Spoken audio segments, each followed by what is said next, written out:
Rain droplets started falling from a gloomy sky. Hey, can you check the weather? My phone doesn't have any service. What makes you think I have any? We're both in the middle of the woods. Looks like it's about to storm. We need to get sheltered. Whoa, Wyatt, calm down.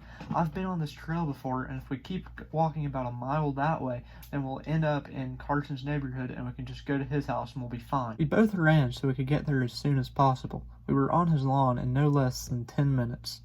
Here, I'll call Carson and ask him to let us in. Jacob, what you need to do is check the weather app and see if the storm's about to get really bad.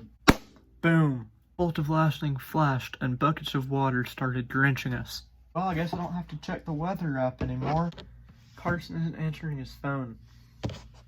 And what are we gonna do? I have an idea. And what's that, Wyatt? We break in. Normally, I would not have even considered this idea. I've never been one to break rules, but the weather was dangerous and I didn't have a better idea. Okay, fine, but how, Wyatt? How are we gonna break into Carson's house? Well, his front door is locked, but one time he told me that he keeps the window to his room unlocked, so we can just go in through that. How are you that dumb? His room is on the second floor. There's no way we can go in through the window. Wyatt started walking around the house. He noticed the garage door was up. He walked in the garage and found a ladder that seemed it would be long enough to reach Carson's window. Perfect, Wyatt said as he looked at the ladder. Could just stay in the garage. It seems safe here. My mom had a friend who got struck by lightning in her garage, so I don't think we should take any chances here. Okay, I guess. That convinced me to help him move and set up the ladder. With the two of us helping, it didn't take that long. We both climbed up the ladder, and sure enough, the window was unlocked.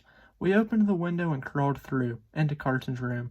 We were safe from the storm. Wow, that actually worked surprisingly well. You shouldn't have doubted me, Jacob. We sat in Carson's room and watched the rain pour over his yard peacefully for about 10 minutes. Then we heard a faint siren in the distance. It got louder and louder until we saw a police car pull into Carson's driveway. Wyatt, look what you've done. The police came. Oh, don't blame me. I'm the reason we're safe. We watched out the window as the policeman got out of the car and walked to the front door.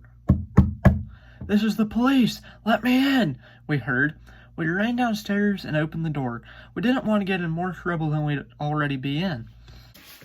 Mind telling me what you're doing here? It was raining, and this is my friend's house, and they weren't home, so we kind of broke in. That is very bad. I will drive you home now. The policeman drove us home, and we lived happily ever after.